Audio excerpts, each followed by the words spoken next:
Students, मैं doctor Uday Kumar Dubey, कमला नेहरू भौतिक एवं सामाजिक विज्ञान संस्थान सुल्तानपुर से। स्टूडेंट्स, आज हम चर्चा करेंगे अर्थशास्त्र का अर्थ क्या है और इसकी परिभाषाएं। अर्थशास्त्र शब्द की उत्पत्ति कैसे हुई है, इसे किस रूप में लिया गया और विभिन्न अर्थशास्त्रियों ने समय समय पर इसकी किस रूप से परिभाषाएं दी हैं, इसकी परिभाषाओं का एक क्रम जो है वो किस रूप में वर्णित किया गया, आज हम इसके बारे में चर्चा करेंगे इस लेक्चर्स के अंतर्गत। स्टूडेंट्स, अर्थशास्त्र शब्द लैटिन भाषा के ऑकियोनॉमियस एक शब्द है जिससे बना हुआ है। आपको स्क्रीन पर दिख रहा होगा इस शब्द का स्पेलिंग। दो शब्दों का ये सम्मिश्रण है, एक ऑकियो, दूसरा है नॉमस। ऑकियो का मतलब सामान्य बोलचाल की भाषा में गृह से है और नॉमस का मतलब है प्रबंधन से, मैनेजमेंट से जुड़ा हुआ है। जो इकोनॉमिक्स शब्द है, जो अर्थशास्त्र का समानार्थी ग्रीक शब्द है, अंग्रेजी शब्द है इकोनॉमिक्स, ये इसी ऑकियो नामस शब्द का परिवर्जन है जो धीरे धीरे बदलता बदलता ऑकियो इको में और नॉमस नॉमी में और धीरे धीरे वो इकोनॉमिक्स के रूप में कन्वर्ट हो गया। क्योंकि इसकी मूल विचारधारा ऑकियो मतलब गृह और नॉमस मतलब प्रबंधन से थी, इसी नाते इसके अध्ययन क्षेत्र को हम कहते हैं कि अर्थशास्त्र मूलतः गृह प्रबंधन विषय से जुड़ा हुआ है। थोड़ी सी इस बात को स्पष्ट कर लिया जाए, ये गृह प्रबंधन का इशू है क्या, गृह प्रबंधन क्यों इसे कहते हैं। गृह प्रबंधन, हाउस प्रॉब्लम्स। आप अपने घर से थोड़ा संबंध इसके जोड़ने की कोशिश करें। आपके घर में परिवार की आय दैनिक नहीं है, हर दिन आपके परिवार को इनकम नहीं प्राप्त होता है। कुछ को मासिक, कुछ को साप्ताहिक, कुछ को क्वार्टरली, कुछ को 15 दिन में पाक्षिक रूप से मिलता है। लेकिन जो एक्सपेंसेस हमारे हैं वो हमें डेली करना पड़ता है। तो इस दोनों विचारधारा को अगर मैं जोड़ूँ यहाँ, आय लिमिटेड है, लिमिटाइज है, ऑन अ गिवन पीरियड है, ऑन अ गिवन टाइम है, एक निश्चित समय पर हमें आय प्राप्त होती है। जबकि व्यय की जो प्रवृत्ति है, हमें सुबह उठने से लेकर के रात को सोने तक तमाम प्रकार के एक्सपेंसेस करने पड़ते हैं। तो सिंपल सी कहानी है, वेल्थ जो हमें आय के रूप में प्राप्त हो रहा है वो लिमिटाइज है और जो खर्चे हैं वो अनलिमिटेड है। अब इसी को इसके बीच में अनलिमिटेड रिसोर्सेज, अनलिमिटेड एक्सपेंसेस और लिमिटेड इनकम्स के बीच में मैनेजमेंट की आवश्यकता है। जब हमारे पास कोई चीज़ कम होता है और उसकी मांग ज़्यादा होती है तो हम करते क्या है, उसके लिए प्रबंधन करते हैं। एक्चुअली वास्तव में हाउस प्रॉब्लम्स यहीं से जुड़ा हुआ है। गृह प्रबंधन इसी शब्द को लेकर के बना हुआ है कि when the incomes are limitized and expenses are unlimited, the users how can manipulate, how can manage their limited incomes with the unlimited wants, unlimited requirement। यही मूल अध्ययन विषय हमारे अर्थशास्त्र का है। इकोनॉमिक्स जो शब्द है वो लैटिन भाषा का जो अर्थ रखा गया उसका आशय यही था कि यह एक गृह प्रबंधन से जुड़ा हुआ है, ये प्रॉब्लम्स ऑफ रिसोर्सेज से जुड़ा हुआ है। जो हमारे संसाधन, इनकम्स कम होती है और एक्सपेंस हमें बहुत ज़्यादा करना पड़ता है, कई सारे मदों में हमें एक्सपेंस करना पड़ता है। इसका मूल विषय वस्तु यहीं से लिया गया है। हिंदी विचारधारा में अगर इसके बारे में चर्चा किया जाए छात्रों, तो कौटिल्य की चर्चा आप सबके जेहन में होगी। कौटिल्य नाम आप लोगों का वेल नोन नेम होगा। कौटिल्य ने सबसे पहले एक पुस्तक लिखी थी जिसका नाम अर्थशास्त्र था। भारतीय विचारकों का मानना है कि अर्थशास्त्र की उत्पत्ति या अर्थशास्त्र विषय की उत्पत्ति, अर्थशास्त्र शब्द की उत्पत्ति कौटिल्य से हुई है। कौटिल्य की लिखी गई किताब अर्थशास्त्र हुई है।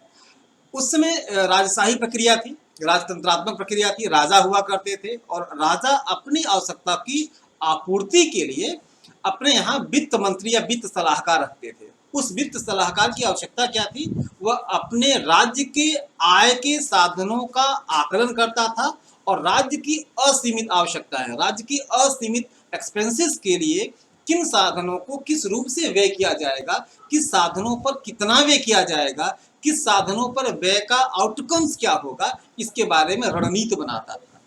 और इससे ही जुड़ा एक ग्रंथ की रचना, एक पुस्तक की रचना, एक आप कह सकते हैं एक पूरा विवरण देने का कार्य कौटिल्य ने अपनी पुस्तक अर्थशास्त्र में किया था।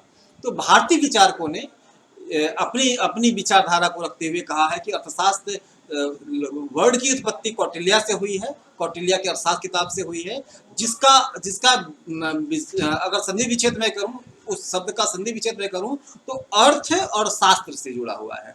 अर्थ का मतलब धन और शास्त्र का मतलब विज्ञान। एक ऐसा विज्ञान जो अर्थ के बारे में अध्ययन कराता है, एक ऐसा विज्ञान जो अर्थ से संबंधित अध्ययन करने की बात करता है। समान बोलचाल की भाषा में हिंदी विचारकों का मानना है कि उसे अर्थशास्त्र कहते हैं।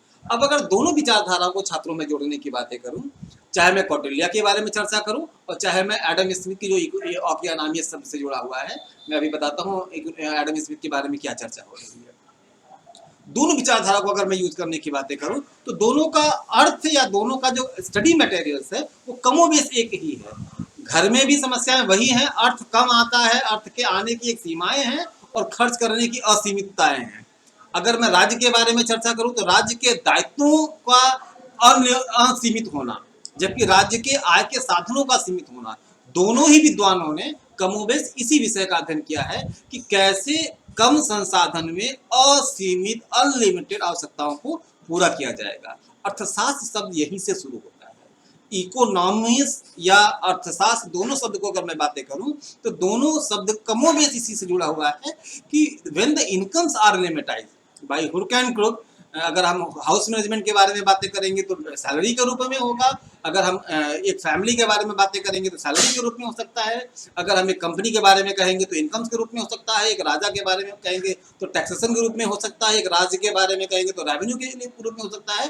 किसी भी हमारे समाज में जुड़े हुए जो भी वर्ग हैं उन समस्त वर्गों को अगर हम जोड़ लेते हैं तो उन समस्त वर्गों की आय का साधन सीमित है, लिमिटाइज है, और उस साधनों पर जो व्यय हमारे हैं उन संसाधनों को, उस आवश्यकताओं को पूरा करने के लिए जो व्यय का माध्यम है उस व्यय के माध्यम में असीमितता पाई जाती है।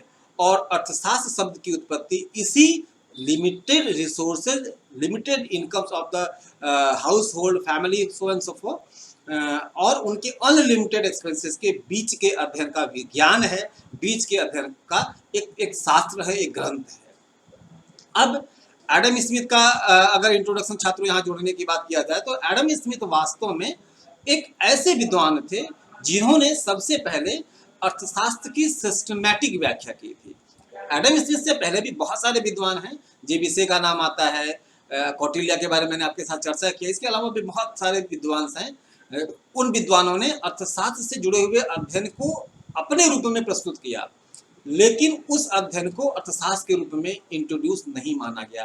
अर्थशास्त्र शब्द भी नहीं इंट्रोड्यूस हुआ था उनकी परिभाषाओं, उनके मतों के द्वारा। क्यों ऐसा बात आती है, अगर इस बात को मैं समझाने की कोशिश करूं छात्रों, 4 शब्द बनते हैं। पहला शब्द है इकोनॉमिक थिंकर, दूसरा शब्द है इकोनॉमिक प्लानर, तीसरा शब्द है इकोनॉमिक रिफॉर्मर और चौथा शब्द है इकोनॉमिस्ट।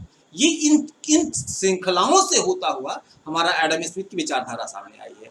मैं बातें करूं इकोनॉमिक थिंकर की, जब किसी भी शब्द को, किसी भी विषय को एक मूल रूप में पहुंचाना हो, मूल अस्तित्व तक पहुंचाना हो, तो वो एक दिन का प्रयास नहीं है, उसके लिए एक लंबी श्रृंखला चलती है और उस श्रृंखलाओं के द्वारा ही अध्ययन अपने अंततः अपने लक्ष्य को प्राप्त करता है। अर्थशास्त्र के साथ भी यही हुआ। इकोनॉमिक थिंकिंग जो जेबीसे थे या मैं बातें कर लूँ कौटिल्य की बातें करूँ, these all are the economic thinker. Thinker है क्या, जैसे एक प्रॉब्लम्स को उठाया जाए, मैं थोड़ी सी जम्मू कश्मीर की समस्याओं से जुड़ा हुआ अध्ययन आपके सामने कर रहा हूँ, शायद बातें आपको ज़्यादा आसानी से समझ में आएंगी।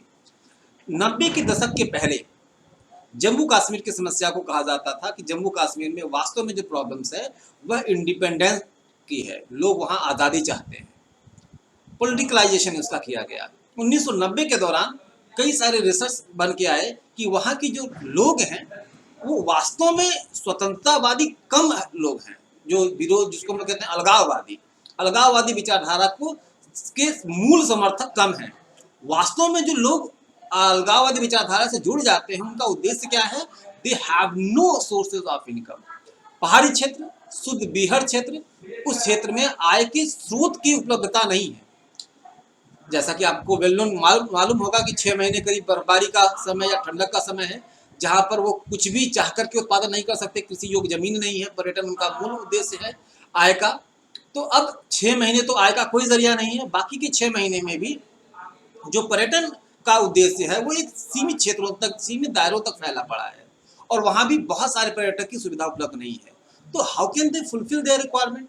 For those requirement they dependent over the these अलगाववादी ग्रुप्स, और these groups spending a lot of money to them for कह सकते हैं कि एक अगेंस्ट करने के लिए, आप कह सकते हैं पत्थर फेंकने के लिए, पत्थरबाजी के लिए उसका 500 रुपये 1000 रुपये उनको टोकन ऑफ मनी मिल जाता था। तो उनको नहीं मालूम कि वो स्टोन किसके ऊपर फेंकते थे, लेकिन जब जब उनको उस स्टोन फेंकने के बदले में एक रोजगार मिल रहा था, आय मिल रही थी, इस नाते वहां पर ऐसी घटनाएं होती थी। 90 के दशक में इसके बारे में सोचा गया कि वो स्टोन पिल्टर्स जो है वो हमारे एक्चुअली वास्तव में अलगाववादी नहीं है, वो बेरोजगार हैं, दैट इज वाई वो ऐसा करते हैं। और अब ये विचारधारा एक इकोनॉमिकली बन गई। अभी तक जो पॉलिटिकाइजेशन किया जा रहा था, पॉलिटिकल इंसिडेंट्स के बारे में चर्चा हो रही थी, अब ये पॉलिटिकल इंसिडेंट्स के बजाय इस विचारधारा को इकोनॉमिक इंसिडेंट्स के साथ जोड़ा गया। तो ये इसको इस प्रकार की विचारधारा को हम क्या कहते हैं, these are the economic thinking. जब किसी विचारधारा को जो मूल समस्या है, उस मूल समस्या का अगर आर्थिक रूप से हल निकाला जाए तो ऐसी समस्या को हम इकोनॉमिक थिंकर कहते हैं, थिंकिंग कहते हैं। और ऐसा जो विचारक रखता है उसे थिंकर कहते हैं। तो एडम स्मिथ के पहले जिन अर्थशास्त्रियों ने बहुत प्रारंभिक काल में अपने विचार को रखा, जैसे कौटिल्य की बात होती है, राज्य की शासन व्यवस्था बहुत सारी तरीकों से की जा सकती है, लेकिन एक अच्छा राजा वह होगा जिसके राज्य में सबसे ज्यादा आय प्राप्त हो और सबसे ज्यादा आय के व्यय का बेहतर विकल्प निकाला जाए। तो उन्होंने इकोनॉमिकली इसको प्रूव करने की बातें की। तो that is why according to the scholars Kautilya was the economic thinker, not the economist. दूसरी विचारधारा आती है इकोनॉमिक प्लानर। अब इकोनॉमिक प्रॉब्लम्स क्रिएट हो गए, उस प्रॉब्लम्स को किस पॉलिसी के तहत अडॉप्ट किया जाएगा, उस प्रॉब्लम को किस पॉलिसी के तहत रिजॉल्व किया जाएगा, इसके लिए चैनलाइज तरीके से जो योजनाएं बनाता है। जैसे जम्मू कश्मीर की प्रॉब्लम्स के बाद बहुत सारी योजनाएं चलाने के लिए कई सारे विद्वानों से सजेशन लिए गए, उन्होंने अपने मत भी दिए। तो ये दूसरा चरण जो हमारा चला, that is the economic planner. अब कोई प्लान्स होगा तो ऑटोमेटिकली उसके बीच में एक प्रॉब्लम्स आएंगी, उसके बीच में एक कुछ न कुछ बीच में समस्याएं आएंगी, कुछ न कुछ उस बीच में क्रिटिसिज्म होगा, उस क्रिटिसिज्म को दूर करने के लिए दूसरे उपाय अपनाए जाएंगे। तो उन तमाम उपायों से मिलकर के जो प्रोसेस बनेगा उसको हम कहते हैं economic reform the plan. Plans में अगर कोई ब्लैक होल्स है, कोई लूप्स है, तो उसको रिफॉर्म करना, that is the economic reformer. और चौथे चरण में हमारा आता है इकोनॉमिस्ट। जब ऐसे बहुत सारे बंच ऑफ प्लान्स हो जाते हैं तो वो एक सिद्धांत का रूप धारण कर लेते हैं, और उस सिद्धांत को हम इकोनॉमिक्स कहते हैं। सिद्धांत देने वाले विद्वान को इकोनॉमिस्ट कहते हैं। एडम स्मिथ के पहले जो भी स्कॉलर्स थे, these scholars are the either economic thinker or economic planner or economic reformer. But after the Adam Smith is the first scholars whom have to prove the systematic theories behind the so many economical issues। इसीलिए कहा गया कि अर्थशास्त्र के जनक के रूप में Adam Smith की चर्चा होती है। उन्होंने अपने चैन ऑफ थॉट को, एक उनकी किताब है, उस किताब में उन्होंने लिखा है an inquiry into the nature and causes of wealth of nation. राष्ट्र के धन का स्वरूप किताब का नाम है। ये एक्चुअली किताब नहीं, ये आप कह सकते हैं कलेक्शंस ऑफ एसेज है। इसमें उन्होंने बहुत सारे एसेज लिखे हैं, उस एसेज को कलेक्ट किया गया है और वो बाद में एक बुक के रूप में चेंज कर दिया गया और उसके पब्लिकेशंस किए गए।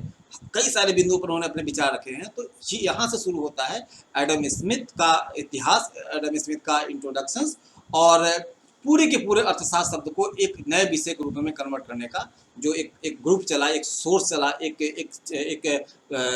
इवेंट चला, उस इवेंट्स के बारे में चर्चा हुई। तो यहाँ मैंने आपके साथ चर्चा की जैसे इकोनॉमिक शब्द की उत्पत्ति कैसे हुई और इकोनॉमिक शब्द कैसे एक विषय के रूप में कन्वर्ट हुआ। स्टूडेंट्स, अब मैं बात करता हूँ अर्थशास्त्र की परिभाषा के बारे में। अर्थशास्त्र की परिभाषा की चर्चा करने से पहले एक नाम आता है श्रीमती बारबरा बूटन का। बड़े अच्छे स्टेटमेंट उन्होंने दिए हैं कि where 6 scholars are gathered we get the 7 definitions. जहाँ पर 6 अर्थशास्त्री इकट्ठा होते हैं, विद्वान इकट्ठा होते हैं, वहाँ पर हमें अर्थशास्त्र की 7 परिभाषाएं मिलती हैं। जरा बात को गौर करिएगा। 6 scholar, each and every scholars have different opinions. It means each and every scholars have different class of definition, different group of definition, different base of definitions. And 7, to listeners of all thoughts have made their own opinion and it is also be a kind of definitions. ये बात क्यों कही जा रही है? मैंने last classes में एक डेमो किया भी था आप बच्चों के साथ। मैंने कहा था कि जहाँ पर आप 6-7 बच्चे इकट्ठा हो जाओ और मैं सभी लोगों को कहूँ कि मैं आपको 100 रुपये दे रहा हूँ, मेक योर प्रेफरेंसेस, आप अपनी चॉइसेस बताइए, तो हर का चॉइस अलग होगा। तो that is the basics of economics thought, that is the basics या that is the theory in the terms of economic definitions. Economics विषय है जो धन से संबंधित अध्ययन करा रहा है, और जब हर आदमी को धन से लेकर के उनकी विचारधाराएं अलग अलग हैं, धन के प्रयोग के, धन के स्वरूप के, धन के कारणों की परिभाषाएं अलग अलग होंगी, विचार अलग अलग होंगे तो परिभाषाएं अलग अलग होंगी। इसी नाते कहा जाता है कि इकोनॉमिस्टों ने हर अलग अलग ओपिनियन के अकॉर्डिंग अपने विचार रखे। यद्यपि वो विचार काफी हद तक कई ग्रुप से मैच भी करते थे, लेकिन उसके बावजूद भी वो विचार अर्थशास्त्र के कहीं न कहीं किसी पॉइंट पर डिफ्रेंशिएट कर रहे थे। तो इसी नाते उर्सुला बर्बरा बूटन ने कहा कि where we get the 6 scholars, where we gather 6 scholar we get the 7 definitions. प्रक्रिया को इसी रूप में अगर आगे बढ़ाया जाए तो चूंकि इतने सारे स्कॉलर्स हैं, उन सारे स्कॉलर्स की अलग अलग परिभाषाओं का अध्ययन हो पाना संभव नहीं है। तो इस इश्यूज पर फिर विद्वानों ने अर्थशास्त्र की परिभाषाओं को थॉट बेस्ड होकर के उनके सिद्धांत के आधार पर कई सारे क्लास में डिफाइन किया। और चूंकि सबसे पहली जो डेफिनेशंस है वो एडम स्मिथ के द्वारा दी गई थी, जिन्होंने कमोवेश वेल्थ के ऊपर ही अपनी विचारधारा को रखा था, और बाद में उनके फॉलोअर्स ने थोड़ी बहुत परिभाषाओं में चेंज हुआ, लेकिन उनका जो central thought of the economic definitions था that is belonging to the economics and wealth. तो that is why it is called as the wealth centric definitions. बाद में उनकी विचारधारा को क्रिटिसाइज किया प्रोफेसर मार्शल ने, और उन्होंने धन के बजाय उसको मानव कल्याण से जोड़ा। तो इस नाते उनकी परिभाषाओं का फिर एक नया ट्रेंड चला। कई सारे स्कॉलर्स ने अपनी परिभाषाओं को ह्यूमन वेलफेयर से जुड़ा हुआ रिप्रेजेंट किया। तो that is why the second class of the definition is known as the welfare centric definition. इसके ओरिजिनेटर प्रोफेसर अल्फ्रेड मार्शल थे। बाद में फिर रॉबिन्स आते हैं, उन्होंने कहा कि नहीं, ये वेलफेयर से नहीं जुड़ा हुआ है, it is a study of problem of choice. तो कहा गया, बाद में फिर से परिभाषाओं को परिमार्जन किया गया और कहा गया economy is not the definition of welfare but it is the definition of choice based study. इस नाते उसका नाम रखा गया चॉइस या problem of choice centric definitions. और आज 19वीं शताब्दी के अंत में और 20वीं शताब्दी तक बहुत सारे स्कॉलर्स थे, उन्होंने कहा नहीं, ये प्रॉब्लम ऑफ चॉइस नहीं है, हमें अर्थशास्त्र सिखाता है कि how can we grow, how can we grow the our income, how can we grow the source of income. तो इस नाते उनको ग्रोथ बेस्ड डेफिनेशन या ग्रोथ सेंट्रिक डेफिनेशन के रूप में कहा गया। और फिर जो 21वीं शताब्दी हमारी है, ये शताब्दी फिर से सिर्फ ग्रोथ तक सीमित नहीं है, अब ग्रोथ और डेवलपमेंट। 20वीं शताब्दी तक जो बात हमारी थी छात्रों, ग्रोथ और डेवलपमेंट एक ही सिक्के के दो आयाम होते थे, दो पहलू होते थे। लेकिन आज के समय में हम लोगों ने ग्रोथ को और डेवलपमेंट को अलग अलग रूप में इंट्रोड्यूस किया है। तो इस रूप में अब एक नई परिभाषा बन के आ रही है, जिसे मैंने आपके साथ अदर डेफिनेशन में चर्चा किया है। किताबों में आपको सिर्फ 4 क्लासिफिकेशन मिलेगा: wealth centric definitions, welfare centric definitions, problem of choice centric definitions, growth centric definitions, और मैं इसमें एक नया ऐड कर रहा हूँ मॉडर्न थ्योरी के अकॉर्डिंग, जिसको हम लोग कह सकते हैं अदर डेफिनेशंस के रूप में, अन्य परिभाषा के रूप में। हिंदी के स्टूडेंट्सों के लिए चर्चा कर लूँ, वेल्थ सेंट्रिक डेफिनेशन को हम लोग कहते हैं धन केंद्रित परिभाषाएं, वेलफेयर सेंट्रिक डेफिनेशन को हम लोग कहते हैं कल्याण केंद्रित परिभाषाएं, problem of choice centric definition को हम लोग कहते हैं चुनाव संबंधी परिभाषाएं या चुनाव की समस्या संबंधी परिभाषाएं, ग्रोथ सेंट्रिक डेफिनेशन को हम लोग कहते हैं विकास केंद्रित परिभाषाएं, विकास संबंधी परिभाषाएं, और अदर डेफिनेशंस को आप मॉडर्न डेफिनेशन या आधुनिक परिभाषाओं के रूप में ले सकते हैं। आपको ये क्लासिफिकेशन ऑफ द डेफिनेशन जो है वो आपको एक टेबल के रूप में, आपको चार्ट के रूप में स्क्रीन पर दिखाई पड़ रही है, आप उसको नोट्स के पॉइंट ऑफ व्यू से उतार सकते हैं। स्टूडेंट्स, अब हम चर्चा करते हैं वेल्थ सेंट्रल डेफिनेशंस के बारे में, जो प्रोफेसर एडम स्मिथ ने दिया था, और उससे जुड़े हुए कई विद्वान जो इसी ग्रुप ऑफ फैमिली से बिलोंग करते हैं, जिसमें मैंने जेबीसे का भी नाम बताया, चूंकि इकोनॉमिक थिंकर थे और बाद में उनकी भी परिभाषाएं धन से जुड़ी हुई थी, तो इस नाते उनकी परिभाषाओं को भी इसमें शामिल किया जाता है। प्रोफेसर एन सीनियर्स हैं, प्रोफेसर जेवेंस हैं, प्रोफेसर एफ ए वाकर्स हैं, ये तमाम विद्वान हैं जिन्होंने कमोबेश जो अपनी परिभाषाएं दी हैं वो धन से जुड़ा हुआ है। तो इस नाते इस ग्रुप ऑफ इकोनॉमिस्टों को हम कहते हैं कि these are the wealth centric scholar या वेल्थ सेंट्रिक इकोनॉमिस्ट। जिसको हम कहते हैं धन केंद्रित अर्थशास्त्री या धन केंद्रित विचारधारा के अर्थशास्त्री कहते हैं। इसका प्रतिनिधित्व करने का श्रेय प्रोफेसर एडम स्मिथ को जाता है, जिसके बारे में मैंने पहले भी बताया कि इन्होंने अपनी पुस्तक an inquiry into nature and causes of wealth of nations में ये चर्चाएं की थी। इस पूरी किताब के थीम्स को अगर आप समझ लें तो इनके नाम में ही वो स्पष्ट है। एन इंक्वायरी मतलब बहुत सारे क्वेश्चंस थे, उस क्वेश्चंस में से स्टेप बाय स्टेप उन्होंने एक एक इंक्वायरीज को लिया है। तो इंक्वायरीज इनटू किस चीज के लिए? नेचर, स्वरूप and causes of wealth of Nations, राष्ट्र के धन के स्वरूप एवं कारणों का अध्ययन। अगर आप हिंदी में ढूंढेंगे तो इनकी किताब इस रूप में मिलती है, राष्ट्र के धन के स्वरूप एवं कारणों का अध्ययन, और इंग्लिश में उसका वर्जन है आपका an inquiry into the nature and causes of wealth of nations. अब इस ग्रुप से बिलोंग करने वाले जो अर्थशास्त्री उनकी एक दो परिभाषा देख ली जाए, आपकी स्क्रीन पर दिखाई पड़ रहा है। एडम स्मिथ की पहली परिभाषा, जो यद्यपि उन्होंने ये कहा नहीं है, लेकिन इनकी जो किताब है उस किताब का जो नट्स बाद में स्कॉलर जो उनके फॉलोअर्स थे उन्होंने जो परिभाषाओं के रूप में उसको चेंज किया है, वो ये है कि अर्थशास्त्र धन का विज्ञान, economy the science of wealth. Economic is the science of wealth, धन का विज्ञान है। ये एडम स्मिथ की परिभाषा है। जो इंग्लिश मीडियम के स्टूडेंट्स हैं वो नोट्स में आप लिख लेंगे, economy is the science of wealth.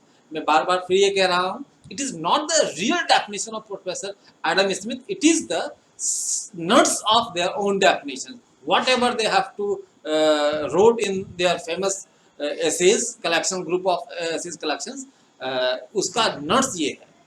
अब मैं आता हूँ प्रोफेसर वॉकर्स के बारे में। मैंने अभी आपके साथ कहा कि इन अर्थशास्त्रियों का आपस में ओपिनियन सेम था, बट डेफिनेशंस का जो पॉइंट ऑफ व्यू है वो सबका अलग अलग है। वॉकर वही बात कहता है जो एडम स्मिथ ने कहा था कि it is the science of wealth, लेकिन कहने का नजरिया, कहने का तरीका अलग है। अर्थशास्त्र ज्ञान के उस भाग का नाम है जिसका संबंध धन से है।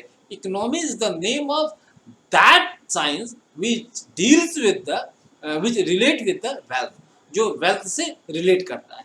वो इसी ये नहीं कहता कि धन का विज्ञान है, वो कहता है अगर धन का विज्ञान होता तो विज्ञान एक सीमित अध्ययन की बात करता है। वो कहता है नहीं, हम विज्ञान वाली प्रक्रिया में नहीं जाएंगे, हम किसके बारे में जाएंगे? जो अर्थशास्त्र से संबंधित कुछ भी अध्ययन करता हो, धन से संबंधित कुछ भी अध्ययन करता हो, तो दैट इज द इकोनॉमिक्स। अब वो साइंस हो सकता है, वो आर्ट्स हो सकता है, वो सोशल साइंस हो सकता है, व्हाट एवर दैट इज।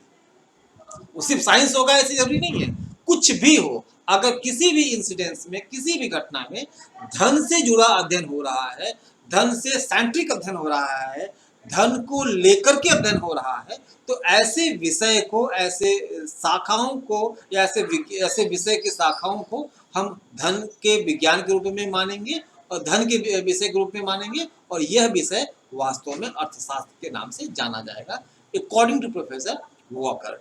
अब फिर से जेबी से जो इसी बात को अपने रूप में कहते हैं, वो कहते हैं अर्थशास्त्र वह विज्ञान है जो धन का अध्ययन कराता है। Economy is that science which deals with the wealth. वो कहते हैं सिर्फ धन का ही विज्ञान नहीं है, ये विज्ञान है जो धन के अध्ययन को कराने की बात करता है। तो बात तो वही हुई जो चर्चा आपके साथ मैंने की कि बारबरा बुटर ने कहा था कि 6 scholar we get the 7 definitions. तो बात तीनों अर्थशास्त्री एक ही कह रहे हैं कि it is the science of wealth, but according to their opinion the classification, the presentation of the economic thought is different way, but these all definitions are belonging to the same group of thought। तो इसलिए इसको wealth centric definition के अंतर्गत, धन केंद्रित परिभाषा के अंतर्गत रखा गया है।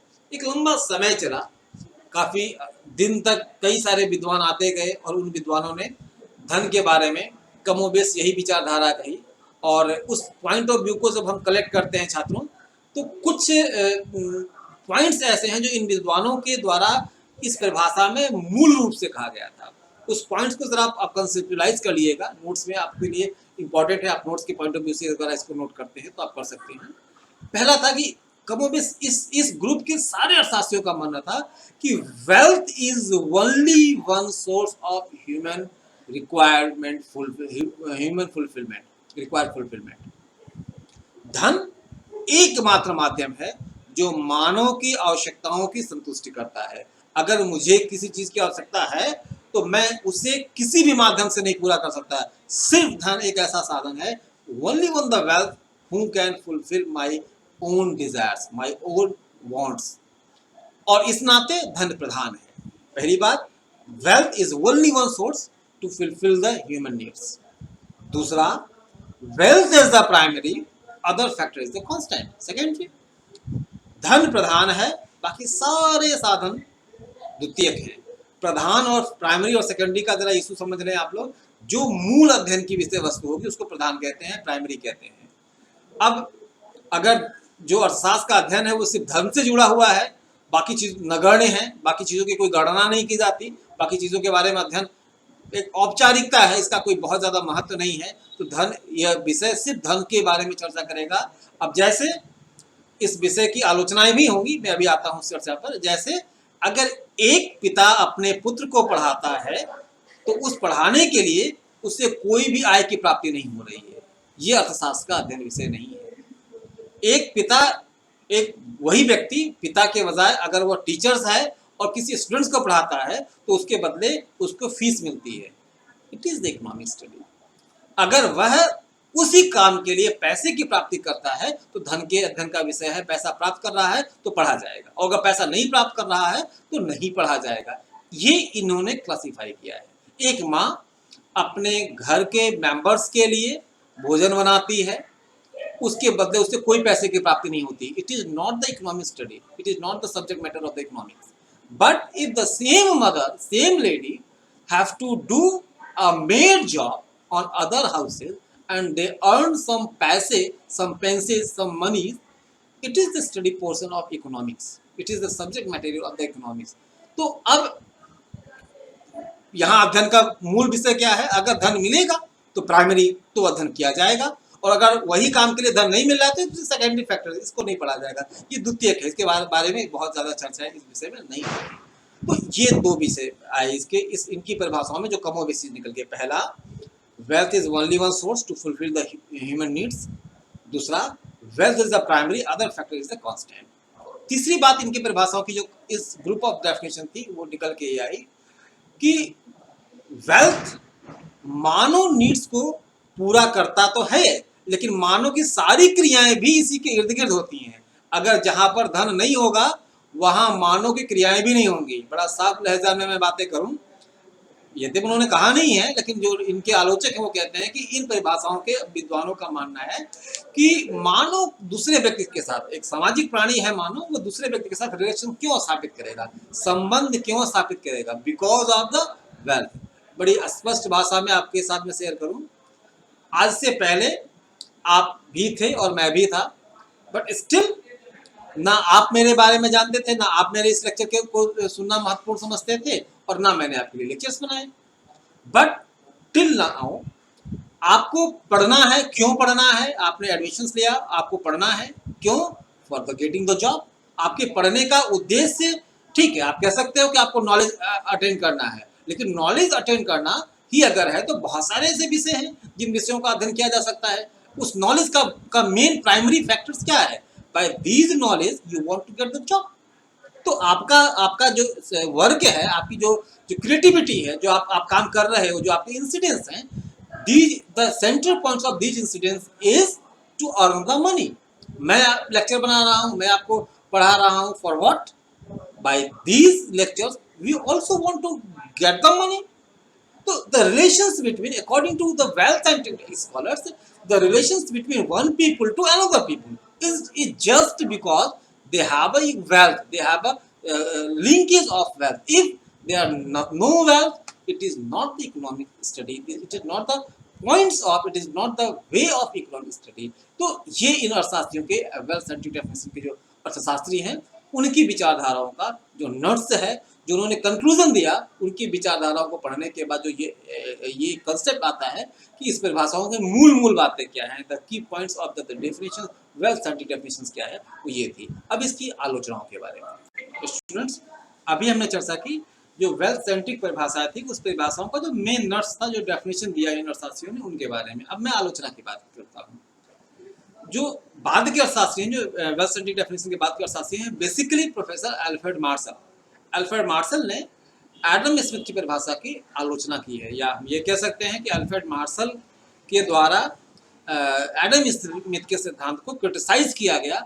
अब एक चीज जरा ध्यान रखिएगा छात्रों, इन अर्थशास्त्रियों की बात को अगर आपको समझना है तो आपको एक चैनलाइज वे में समझना पड़ेगा। आप बीच में मार्शल नहीं पढ़ सकते हो, आपको एडम स्मिथ पढ़ना ही पड़ेगा तभी आप मार्शल जा सकते हो। ये ठीक वैसे ही है जैसे एक कई मल्टी स्टोरी बिल्डिंग्स है और आपको उस बिल्डिंग्स में जाना है, तो आप सीधे चौथी मंजिल पर नहीं जा सकते हो, आपको फर्स्ट, फिर सेकंड, फिर थर्ड, फिर फोर्थ पर जाना पड़ेगा। तो अर्थशास्त्र का अध्ययन भी ऐसा ही है, जब तक आप एक पायदान नहीं समझोगे, पहली सीढ़ी नहीं समझोगे, दूसरी सीढ़ी को समझने के लिए आपको जटिलता होगी, फिर आपको बीच में कंसेप्ट नहीं समझ में आएगा। तो इस नाते पहले एडम स्मिथ की आलोचना को हम समझते हैं, क्या कह करके मार्शल ने इनकी आलोचना की और वही आलोचना को कन्वर्ट करके उन्होंने अपनी स्ट्रेंथ बनाई। ये ठीक उसी प्रकार है जैसे एक सीढ़ी में कुछ प्रॉब्लम्स रह गई तो उसको दूर करके एक नई सीढ़ी बना दिया जाए। अभी डेफिनेशन में हमने चर्चा किया एडम स्मिथ के बारे में। एडम स्मिथ कह रहा था कि अर्थशास्त्र धन का अध्ययन है और धन ही हर व्यक्ति के क्रियाओं का मेन सेंट्रल पॉइंट्स है। अब मार्शल कहता है कि नहीं, एडम स्मिथ यहाँ पर गलती कर रहा है, धन का अध्ययन ही अर्थशास्त्र का विषय नहीं है, धन का अध्ययन एक विषय है, इसके अलावा बहुत सारे विषय हैं। इसका मतलब जो एडम स्मिथ ने इकोनॉमिक्स स्टडी का main focus point, central points wealth रखा था, मार्शल कहता है नहीं, wealth is the secondary factors. धन मानव के लिए बना है, मानव धन के लिए नहीं बना है। अगर एडम स्मिथ कह रहा है कि धन को ही अध्ययन करेंगे, मानव के बारे में नहीं अध्ययन करेंगे, धन जहां जहां है वो अध्ययन करेंगे, बाकी चीजों का अध्ययन नहीं करेंगे, तो इसका मतलब यहाँ तो मानव धन के लिए बना है ना। तो वो कहता है नहीं, this is the fault of Adam Smith definitions. Economics is not the study only for wealth. Economics is a study for human welfare, and wealth is the sources to fulfill the human requirement. Sources, not human being for the wealth, but the wealth for the human being. तो इस concept को जब लेकर के Adam Smith के आलोचना के रूप में आता है मार्शल, तो मार्शल कहता है कि एडम स्मिथ ने अपनी परिभाषा में धन को बहुत अधिक बल दे दिया है, इतना नहीं देना चाहिए था। धन जरूरी है बट इतना जरूरी है खाली धन का अध्ययन किया जाए। तो पहली आलोचना यह है कि एडम स्मिथ के डेफिनेशंस में धन को बहुत अधिक महत्व दिया गया है, और जब धन को अधिक महत्व दिया जाएगा तो होगा क्या। एक ऐसे व्यक्ति की कल्पना कर लिया प्रोफेसर एडम स्मिथ ने जहां पर मानव सिर्फ धन के लिए जुड़ा। मैंने अभी आपसे कहा कि आज से पहले मैं आपके बारे में नहीं चर्चा करता था और आप मेरे लेक्चर को नहीं देखते थे। क्यों नहीं देखते थे? बिकॉज आपके लिए वो इम्पोर्टेंट नहीं था, आप हाई स्कूल में थे, आपको इकोनॉमिक्स नहीं समझना था, उससे आपको प्रॉफिट नहीं होना था, आपको मार्क्स नहीं मिलने थे, और मार्क्स नहीं मिलते तो उसका आपको इकोनॉमिकल बेनिफिट नहीं मिलता था। तो दैट इज वाई आपने कभी पढ़ा नहीं। मुझे भी आपके विषय के बारे में नहीं लगाव था, क्योंकि उससे मुझे आय नहीं प्राप्त होती। तो ये जो रिलेशंस है, एडम स्मिथ जिसकी बात कह रहा था, या जो कहता है कि सारे संबंधों का आधार क्या है, वेल्थ है, बट स्टिल मार्शल कहता है नहीं, ऐसे बहुत सारे संबंध हैं जिस संबंध में जो मानव करता है उसके बदले धन की बात नहीं करता। धन के अलावा भी बहुत सारे काम करता है, धन के अलावा भी बहुत सारी ऐसी घटनाएं हैं जो इकोनॉमिक्स स्टडी का पोर्शंस है। जैसे एक राजा, एक अच्छा राजा अपने राज्य के उन प्रजाओं के लिए व्यवस्था करता है जो गरीब हैं, जो कर नहीं देते। तो क्या ये अर्थशास्त्र के अध्ययन का विषय नहीं है? एक सरकार, इस समय वर्तमान सरकार आपने देखा वो कल्याणकारी समाज की स्थापना की जाती है, सरकार बहुत सारे गरीबों को राशन देती है, उनके लिए फ्री ट्रांसपोर्टेशन की व्यवस्था करती है। यद्यपि जिनको ये सुविधाएं दी जाती हैं, they are not the tax payer, या they are the minimum tax payer. जो सबसे ज्यादा टैक्स पे करता है, सरकार उसको कोई सब्सिडी नहीं दे रही है, सरकार उसको किसी भी प्रकार का अनाज नहीं दे रही है, सरकार उसको किसी प्रकार की सिक्योरिटी नहीं दे रही है, कि सरकार उसके न्याय के लिए किसी भी प्रकार का खर्चा नहीं कर रही है। But still these all are the part of economic study। तो इसका मतलब जो एडम स्मिथ ने कहा था कि इकोनॉमिक्स की परिभाषाओं में जो मानव है वो किस लिए संबंध साबित कर रहा है, क्योंकि उसको धन मिल रहा है, ये बात गलत है। और इसी बात को लेकर के प्रोफेसर मार्शल की आलोचनाएं सही मानी जाती है कि प्रोफेसर मार्शल ने एडम स्मिथ की आलोचना की। तीसरा विषय जो आलोचना का मूल विषय था, उन्होंने कहा कि इकोनॉमिक्स को सिर्फ धन तक सीमित करके प्रोफेसर एडम स्मिथ ने अर्थशास्त्र को लिमिटाइज कर दिया है। धन के अलावा भी मानव की आवश्यकता की पूर्ति हो सकती है। धन के अलावा भी बहुत सारे विकल्प हैं जिनके द्वारा आवश्यकता की पूर्ति की जा सकती है। धन तो माध्यम है ना, धन का मतलब पैसे, रुपए, जो हमारा लिक्विड मनी है उसके बारे में चर्चा की जाती है। अब जरा विदाउट पैसे how can we fulfil our requirement, मैं उसकी बात करता हूँ। अगर मैं आपके साथ अच्छे बर्ताव करूंगा तो आप मुझे मेरी आवश्यकता के समय बहुत सारी चीजें without any cost, without any offering the money आप मुझे उपलब्ध करा दोगे। आपने कोरोना पीरियड में देखा होगा बहुत सारे मैं कह लूँ वॉरियर्स हैं जिन्होंने अपने घर के अनाज निकाले और लोगों को उन्होंने चैरिटी किया। क्या उसके बदले उन्हें पैसा मिला? नहीं, but still it is the part of economic study. ऐसे बहुत सारे इंसिडेंट्स किए गए। या और मैं कह दूं, आप रास्ते में जाते हो, आपको एक भिखारी दिखाई पड़ता है, आप उस भिखारी को कुछ चैरिटी कर देते हो, उस चैरिटी के बदले क्या आपको वेल्थ की प्राप्ति हुई? But still it is the economic study field, क्योंकि देश में जब जनगणना होगी तो इन भिखारियों की भी गणना होगी, उपभोग की बात होगी तो इन भिखारियों के द्वारा उपभोग की गई वस्तुएं भी शामिल होंगी। तो तमाम चीजें इस प्रकार के अध्ययन का विषय बनती हैं और उस समस्त चीजों को अर्थशास्त्र में जोड़ा जाता है। और अगर खाली अर्थशास्त्र को धन से ही जोड़ा जाए तो ये उसकी आलोचना होगी, ये उसके क्षेत्र की सीमितता होगी, जिसे प्रोफेसर मार्शल कहता है कि एडम स्मिथ ने अपनी परिभाषाओं में सिर्फ इसको एक पॉइंट ऑफ व्यू तक सीमित करके रखा है। This is the fault, this is the drawbacks of, this is the weak point of the Adam Smith definition. These three are the basic criticism of the Adam Smith definitions. इसके अलावा बहुत सारी criticism हैं जो आपको अलग अलग books में मिलेंगी। मेन जो इसकी आलोचना है वो यही थी। स्टूडेंट्स, अभी हमने चर्चा आपके साथ एडम स्मिथ की आलोचना के बारे में की थी, उसी की कड़ी को आगे बढ़ाता हूँ। जो एडम स्मिथ के बाद अर्थशास्त्र की परिभाषा का एक क्रम चला, एक नया जनरेशन चला, एक नया एरा चला, उस एरा को वेलफेयर सेंट्रिक डेफिनेशन कहते हैं। कल्याण केंद्रित समूह या कल्याण केंद्रित अर्थशास्त्र की परिभाषा के रूप में जाना जाता है। इस परिभाषा के ग्रुप का जो प्रतिनिधित्व करने का श्रेय है वो प्रोफेसर अल्फ्रेड मार्शल को जाता है। अल्फ्रेड मार्शल एक ऐसा स्कॉलर जो कैम्ब्रिज विश्वविद्यालय का प्रोफेसर है और उसने एडम स्मिथ की विचारधारा को, जो वेल्थ सेंट्रिक परिभाषा थी, उसको क्रिटिसाइज किया और एक नया थॉट ऑफ ओपिनियन लेकर के आया। उसका मानना था कि अर्थशास्त्र केवल धन के अध्ययन तक सीमित नहीं है, अर्थशास्त्र धन के प्रयोग के बारे में अध्ययन कराता है और धन का प्रयोग किसके लिए? मानव के लिए। इसका मतलब जो thought of the economic definitions है, that is not to be belonging to the only wealth, but it is belonging to the welfare of a human being. वो कहता है कि धन की उत्पत्ति क्यों की गई? For the welfare of the human being, for the satisfaction of the human being. तो अर्थशास्त्र में प्रधान कौन है? धन किसके लिए? मानव के लिए। तो महत्व किसका है? मानव का है।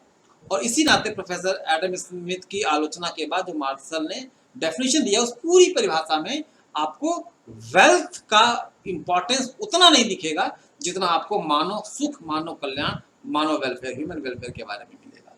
क्योंकि पूरी परिभाषा का जो थीम पॉइंट है, सेंट्रल पॉइंट्स है, वो ह्यूमन वेलफेयर है। इसी नाते इस परिभाषा को वेलफेयर सेंट्रिक डेफिनेशन कहा जाता है और इसकी स्टार्ट होती है 19वीं शताब्दी से प्रोफेसर मार्शल की किताब प्रिंसिपल्स ऑफ इकोनॉमिक्स के साथ शुरू होती है और अर्थशास्त्र के सिद्धांत किताब का हिंदी वर्जन है। परिभाषा जरा हम देख लें। प्रोफेसर अल्फ्रेड मार्शल की परिभाषा है, अर्थशास्त्र मानव जीवन के सामान्य व्यवसाय का अध्ययन है।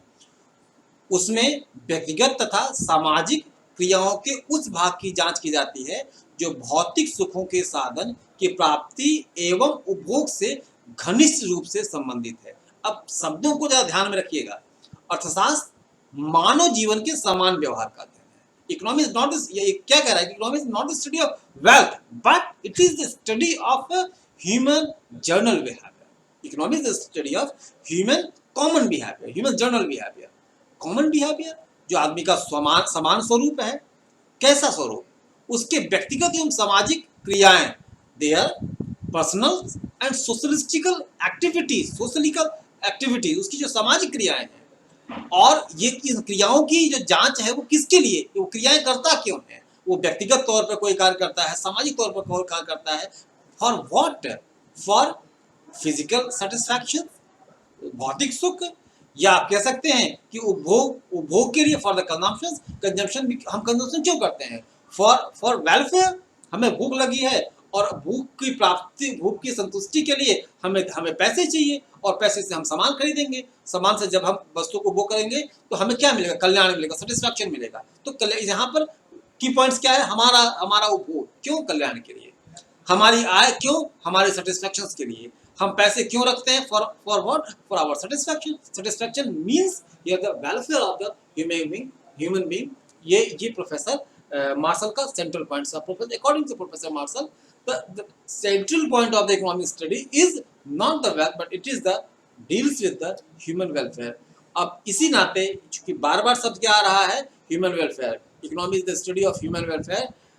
यही इस पूरी की पूरी स्टडी का, एडम मार्शल की स्टडी का पूरा सेंट्रल पॉइंट है। इसी नाते इसको वेलफेयर सेंट्रिक डेफिनेशन के रूप में इंट्रोड्यूस किया जाता है। और इन्हीं से मिलती जुलती विचारधारा इन्हीं के समय के अर्थशास्त्री प्रोफेसर पीगू हैं जिन्होंने दिया था। उन्होंने प्रोफेसर एडम स्मिथ की विचारधारा को और मार्शल की विचारधारा के बीच की कड़ी चुनी थी। बात वो मार्शल वाले ही कहते थे, लेकिन उन्होंने पूर्णतः एडम स्मिथ को रिजेक्ट भी नहीं किया था। उनकी परिभाषा जरा देखें आप। अर्थशास्त्र आर्थिक कल्याण का अध्ययन है। आर्थिक कल्याण, वो कहता है कल्याण तो है, पर कैसा कल्याण? वो समाज वाला कल्याण नहीं, वो कहता है it is the economical welfare. और आर्थिक कल्याण के इस भाग, जो इकोनॉमिकल वेलफेयर की बात हो रही है, इसमें क्या पढ़ा जाएगा? आर्थिक कल्याण के इस भाग की को कहाँ तक सीमित रखा जाएगा? जहां पर प्रत्यक्ष रूप से और अप्रत्यक्ष रूप से मुद्रा के मापदंड आते हों। पूरी परिभाषा है। अर्थशास्त्र आर्थिक क्रिया कल्याण का अध्ययन है और आर्थिक कल्याण के उस भाग तक सीमित रहता है जिसमें प्रत्यक्ष और अप्रत्यक्ष रूप से मुद्रा के मापदंड से संबंधित किया जा सकता है। इसका जो लिमिटेशंस है वो प्रत्यक्ष डायरेक्टली हो या इनडायरेक्टली हो, वो मुद्रा तक लिमिटाइज किया जा सकता है। ये बात प्रोफेसर एडम स्मिथ की और मार्शल की, दोनों की विचारधारा का एक ब्रिज है, जिसको मिला करके प्रोफेसर पीगू ने अपनी परिभाषा को दिया है। आलोचकों का मानना यही है कि प्रोफेसर एडम स्मिथ और प्रोफेसर मार्शल दोनों की जो छाप है वो प्रोफेसर पीगू की परिभाषा में मिलती है। तो ये एक परिभाषा थी जिससे हम कह सकते हैं कि ये हमारे वेलफेयर सेंट्रिक डेफिनेशंस की बातें हैं। ऐसा नहीं है कि प्रोफेसर मार्शल की परिभाषा सही हो गई है। मैंने पहले भी आपसे कहा कि समय बदलता जाएगा और परिभाषा बदलती चली जाएंगी, तो इसी के साथ साथ प्रोफेसर मार्शल की भी परिभाषा की बाद के अर्थशास्त्रियों ने आलोचना की, जिसे हम कहते हैं रॉबिन्स के द्वारा की गई है। अब हम इसकी आलोचना के बिंदु पर देखते हैं प्रोफेसर मार्शल के जो परिभाषा दी गई उसकी आलोचना क्या थी। स्टूडेंट्स, प्रोफेसर एडम स्मिथ की आलोचना मार्शल ने की, मार्शल की आलोचना रॉबिन्स करता है। रॉबिन्स की परिभाषा जो है वो प्रॉब्लम ऑफ चॉइस से सेंट्रिक है। मैं उसके बारे में बाद में चर्चा करता हूँ, अभी आपसे बस शेयर कर रहा हूँ। अब उस कड़ी की, जिस कड़ी को बनाया प्रोफेसर मार्शल ने, उस कड़ी में किस तरीके से खोट निकालता, कमियां निकालने का काम करता है प्रोफेसर रॉबिन्स, उस बात को जरा देखिए, जो इसकी आलोचना मानी जाएगी। प्रोफेसर मार्शल की परिभाषा की आलोचना मानी जाएगी। इन्होंने कहा कि मार्शल ने कहा कि अर्थशास्त्र एक सामाजिक विज्ञान है, चूंकि मानव का बात कर रहा है और मानव के समूह का अध्ययन समानतः सोशल साइंस से जुड़ा हुआ है, सोशल स्टडीज से जुड़ा हुआ है। तो मार्शल की परिभाषा है कमोबेश ये कहती है economy is the social science. अब रॉबिन्स कहता है कि economics study is not the social science, it not deals with the social science. क्योंकि सोशल साइंस की विचारधारा बहुत लंबी है। अर्थशास्त्र, सोशल साइंस का मतलब मानव जहां जहां भी है, मानव का कल्याण जहां जहां भी है, मानव के विचारधाराओं के बारे में जहां जहां अध्ययन होगा, वह सब अर्थशास्त्र के अध्ययन का विषय आएगा। तो रॉबिन्स कहता है नहीं, economic is not the study of social science. Economy is the study of problem based study, जो मानव की प्रॉब्लम्स हैं उनसे जुड़ा हुआ अध्ययन करता है। ये समाज के कल्याण की बात नहीं करता है। हम पैसा इसलिए नहीं कमाते हैं कि समाज का कल्याण हो, हम पैसा इसलिए कमाते हैं कि फॉर द माई वेलफेयर। और माई वेलफेयर भी एक सीमा तक है। मेरे पास खाने के लिए, मेरे पास मांग करने के लिए बहुत सारी चीजें हैं। There are long list of commodities what we want to consume, but we have no such amount to consume all things. We have limitations, we have limited incomes by whom we can satisfy our needs. और यहाँ martial क्या कह रहा है, भैया economy is the study of human welfare. Welfare is a long concept, is a broad concept, it's a wide concept. And in the economics, if we are studying about the human welfare, so the definitions, the study field of the economics is scattered, फैल जाएगा, इतना बड़ा हो जाएगा कि उसको एक विषय में शामिल ही नहीं किया जा सकता है. फिर तो इम्पोर्टेंस ऑफ द इकोनॉमिक्स ही खत्म हो जाएगा. इसी नाते प्रोफेसर रॉबिन्स कहता है कि जो मार्शल कह रहा है economy is the social science, वो गलत है. अर्थात सोशल साइंस नहीं है, बल्कि यह मानव के व्यवहार के अध्ययन, एक व्यक्ति के व्यवहार का अध्ययन कराता है. Science which deals with the human behaviour. It's not the study of human welfare, it's deals with the human behaviour. और ह्यूमन बिहेवियर क्या है? हम चुनाव करते हैं. हमारा बिहेवियर क्या है? We are suffering from the problems of the choice. We have a large list of availability and we have to select. We make the preferences. We selected the choice amongst these options, among these availabilities. So economics is not the study of a broader concept, but it is a study of a choice. इस नाते इसको social science कहना उचित नहीं होगा. जो पहली आलोचना दी जाती है प्रोफेसर रॉबिन्स के द्वारा मार्शल की. दूसरी रूप में कहता है कि इन्होंने भौतिक और अभौतिक साधन का प्रयोग किया. इन्होंने शब्द यूज किया है, economy is the study of physical and immortal commodities. अब फिजिकल और इमॉर्टल, भौतिक और अभौतिक की बात कर रहे हैं. What is the link between physical and immortal? भौतिक और अभौतिक के बीच में डिफरेंशिएशन क्या है? किस साधन को भौतिक साधन कहिएगा और किस संसाधन को अभौतिक साधन कहिएगा? ये बात प्रोफेसर मार्शल की परिभाषा में क्लैरिफाई नहीं होती. और परिभाषा वह होती है जो किसी विषय की स्पष्ट व्याख्या करे. अगर हम परिभाषा की परिभाषा पूछना चाहें, what is the definition of definition, तो डेफिनेशन शब्द, परिभाषा की परिभाषा क्या होती है? Definition is the simplest form to define the concept, define the things. किसी चीज की अगर हम परिभाषा दे रहे हैं तो उसका परिभाषा मतलब ये है कि वह छोटी से छोटी बातों में क्लैरिफाई हो जाए, कम से कम शब्दों में स्पष्ट कर दिया जाए. This is the definition. अब ये क्या है, मैं एक डेमो लूँगा आपके साथ कि एक मानव की परिभाषा दीजिए, राम की परिभाषा दीजिए, और आप कहते हो राम वह है जिसके 2 हाथ हैं, 2 पैर हैं, 2 कान हैं. ये तो श्याम के भी हैं.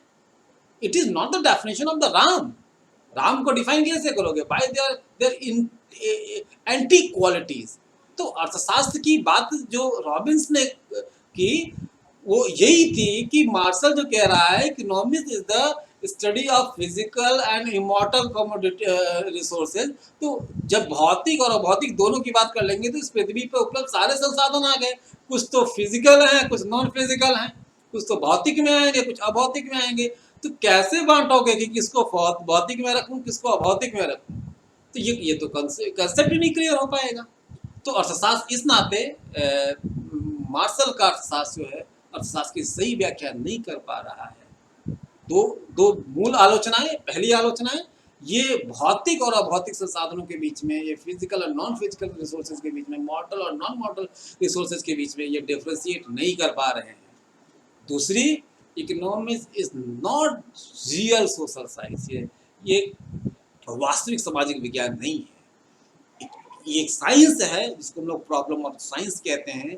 ये व्यक्ति सेंट्रिक है, ये व्यक्ति की चुनाव से संबंधित है. इसको सोशल साइंस के रूप में नहीं पढ़ा जा सकता है.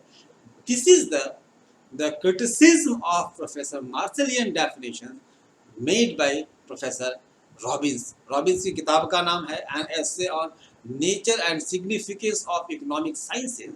इस किताब में आप अगर रेफरेंस के रूप में यूज करें तो इस किताब में मार्शल की आलोचनाओं के जिक्र है.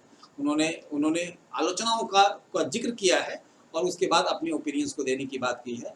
तो ये एक कंसेप्ट है जो वेलफेयर सेंट्रिक डेफिनेशंस के बारे में चर्चाएं की जाती हैं, जो वेलफेयर सेंट्रिक डेफिनेशन की आलोचना के बारे में रॉबिन्स के द्वारा चर्चाएं की जाती है। छात्रों, ये मेरी introductions and definition of the economics की पहली कड़ी है, पहला लेक्चर्स है।